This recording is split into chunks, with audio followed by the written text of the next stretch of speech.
welcome back to the channel. My name is Carrie with bluescitypickin, and this is Ching number 27 for the week of March the 2nd.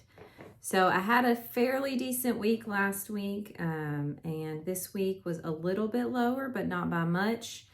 And I sold some more items. So this week we sold 28 things for a gross amount of sales for $900, which is great.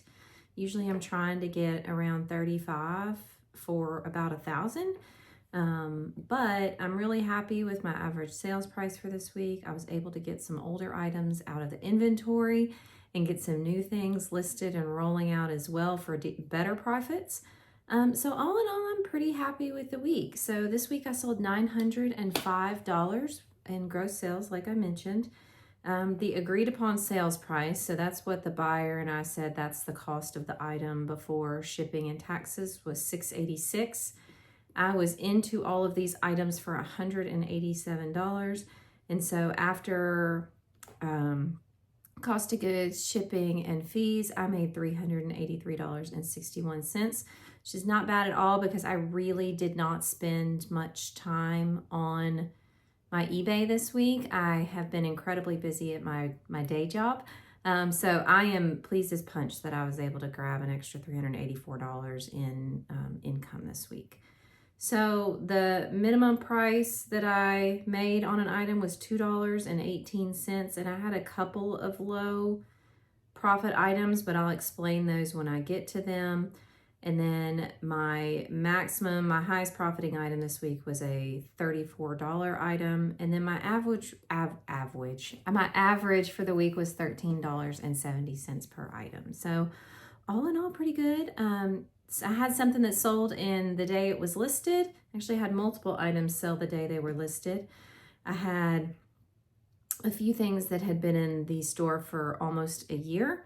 So I had several that were close to 300 days in the store, and my average was at 81. So once again, in my mind, basically 100% sell through on everything that I had.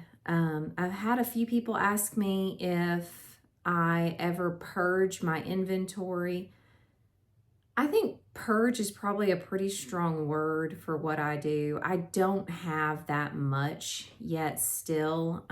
I will probably, when we have our neighborhood yard sale in the end of April, pull a few things that they're not getting any attention, even though I've dropped the price on it, and see if I can just go ahead and move them out as part of the garage sale, or things that maybe I pulled out of my personal items and pull those out and go ahead and move those on. But I haven't generally purged my inventory yet, because I've only been doing this really in earnest since January of last year. So I don't have stuff that's really much older than that at this point.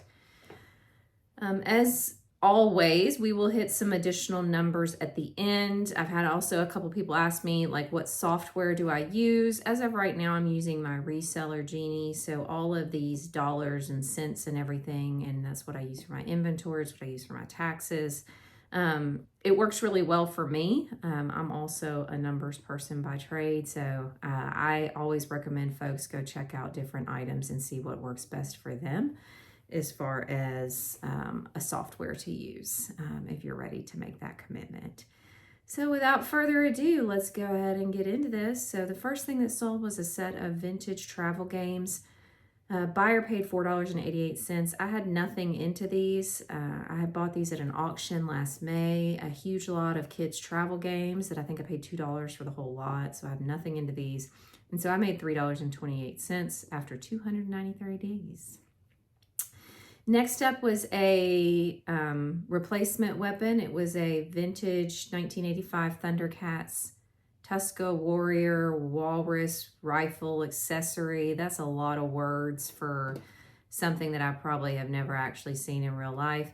I picked this up in a Whatnot accessory lot back in November. So I have $1 into this one. It sold for $12.70, and so I made $8.76 after 100 days. Next item is a Lands' End canvas bag. Some of these, if you can find the old LL Bean boat bags, they are worth a ton of money. This one, however, I only paid $1 for it at a yard sale back in November. It sold for $22, and so I was happy to get $19.76 in profit after 110 days. Next item is the Bosch mixer bowl lid. I had this returned to me. I relisted it. It sold immediately again. I have $6 into this. It sold for $22, and so I made $11.16 after 20 days from its original listing. I did have to pay return shipping on the other one, so I'm really not making a whole lot on this individual item anymore, but it's just part of reselling business. Next up is a pair of Echoes. These were Mary Jane's. I picked these up at Goodwill for $6.21. Buyer paid $20.40, so I profited $12.72 after just 5 days. Next item is this antique primitive carved wood wall pocket. This was handmade. It had some words on the back that basically said it had been made in the 1800s. It was really super cool. I picked this up for $8.39 at a local thrift store back in September. I had lowered the price.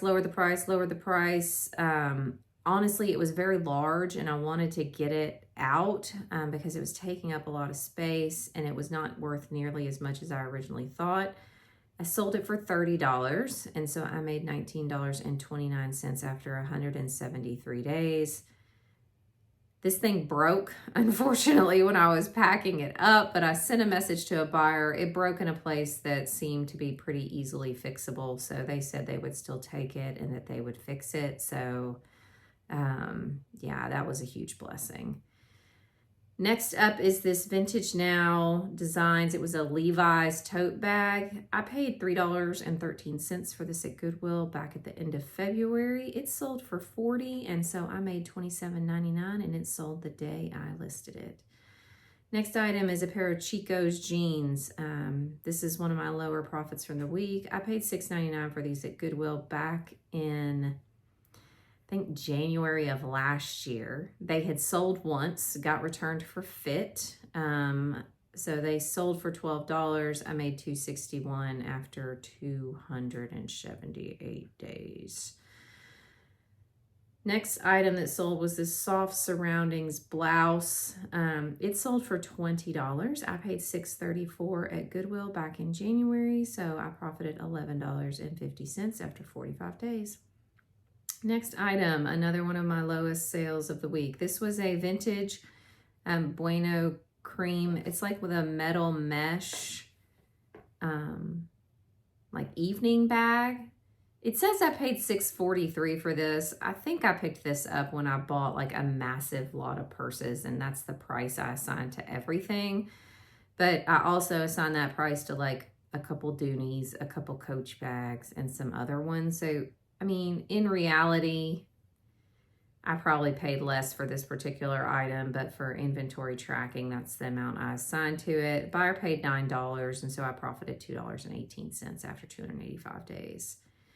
Next up was this really cute little stained glass nightlight. I paid $3 for this at an estate sale back in November. It sold for $13, and so I made $7.84 after 117 days.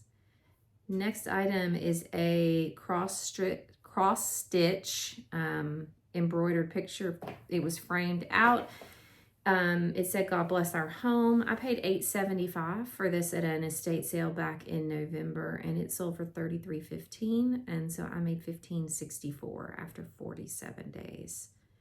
Next item is an Ariat bag. This was a black tote. I paid $6.44 for this at Goodwill back in February.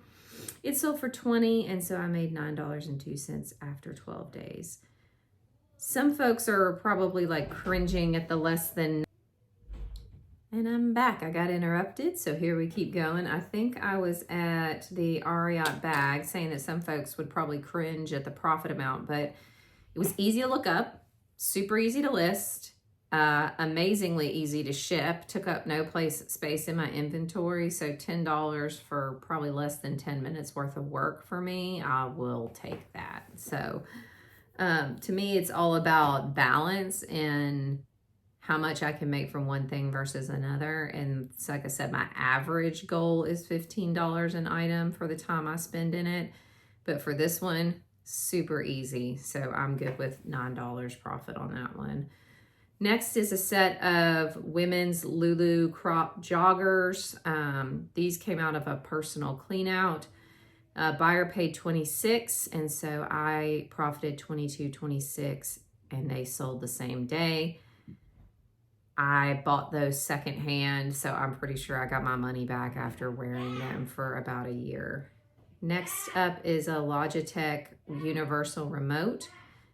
I paid $10.20 for it. Buyer paid $24.65, and so I profited $10.37 after 5 days.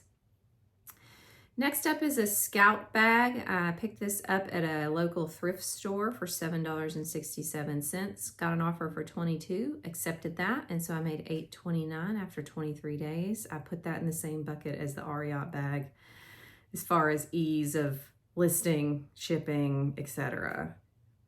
Next up is a Fossil wallet, and it was a floral pattern. Paid $5.48 for this at City Thrift as well. It sold for $24, and so I made $15 and a penny, and it sold within a day. Next up is a Lululemon zip front sports bra. I bought this for $16.50 at a Plato's Closet. It was new with tag, and so I was able to sell it for $60, and I made $34.08 after 11 days. Next item is a Victoria's Secret pajama set that I paid $6.25 for at Goodwill back in January. It sold for $24, and so I made $14.27 after 36 days. Next item is a vintage CFO wood puzzle. I paid $3 for this at an estate sale back in November. It sold for $11.95, and so I made $3.92 after 92 days. I think the issue with that one and why I made so little was that I think I had underestimated the weight of it, so I ended up getting charged a little bit more for shipping than what I had charged the buyer, which once again, this is all about big laws of averages. I try not to get too hung up on any one item. Next up is a pair of Olukais. I bought these at Goodwill just a couple weeks ago for $9.23. They sold for $24.65, and so I made $11.64 after 11 days. Next item is a Morgan & Co. This was a size 8 vintage like Y2K prom dress. I picked this up back in January at Goodwill for $16.39. I sold it for $52. And so I made $28.25 after 39 days. Next up is a Bosch, the motor part of the mixer. I think this marks that everything on the Bosch has sold. One thing got returned and resold, and now I think the other thing that got returned, which is the bowl, I'm hoping it sells pretty soon. I had $6.74 into this particular piece, and I sold it for $40, so I made $26.57, and it sold the same day I listed it. Next item is a new Speed Cups game. This is for the local charity that sometimes I lift stuff for. So I have nothing into it. Sale price of $18.95, so I should be able to send the $15.56 over to them soon, and it sold after 154 days. Next item is this Danforth Holy Family Pewter Nativity Set. I paid $2.92 for this at an estate sale back in October. It was kind of a pleasant find. I didn't look it up when I was there because I bought everything in bundle. But when I got home and I looked it up, I was pretty excited, and I ended up selling it for $25. So I made $20.40 after 140 days. Next up is one of my mistakes that I am paying for, but happy to go ahead and get this gone. This was a lot of 3 Rocketeer pins from Disney from 1991. I bought these on Whatnot, but I overpaid for them. By the time shipping and everything was added in, I ended up paying $20 for these. They sold for $29, and so I made a whopping $2.92 after 86 days. No, that one's not worth it. Next up is another Ariat item. This was a pair of leather clogs, but they were steel toe. I paid $9.32 for these at Goodwill back at the beginning of February.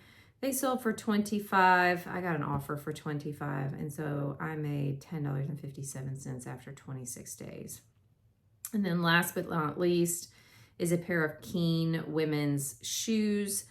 They had some damage in the heel that I didn't notice when I purchased them, so I accepted an offer of $20 on these. I had bought them for $9.07 back in October, and so my profit was $7.75 after 143 days. So I'm ecstatic that I was able to get either old items that had been sitting a while, items that didn't end up being what I thought they were going to be when I bought them almost a year ago, and items that maybe I bought them not that long ago, but they weren't what I was expecting, so I was able to recoup my money and a little bit more for my time.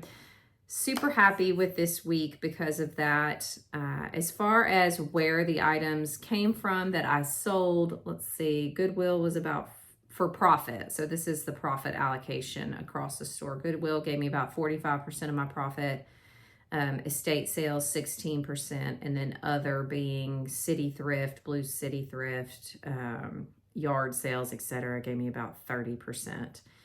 And then the others were just kind of spread. Clothing, shoes, and accessories definitely still coming in clutch for me at this time of the year. That was about 62% of my profit. Household items, about 29%. And then toys and collectibles were only about 10%. As someone who started out as a toy and collectible reseller originally when I was just doing this even less than part-time, I'm pretty pleased with my ability to kind of morph, learn, and add some of those other things into my repertoire so that I can balance out my profits even when maybe folks aren't buying toys. They're just kind of buying the necessities of their life. So lots of clothing and shoes this week. So appreciate you coming back and hearing what's sold this week. I've been seeing on other reseller videos that they are also seeing a little bit of a rebound in the start of March. So it's good to know that it wasn't just me in February.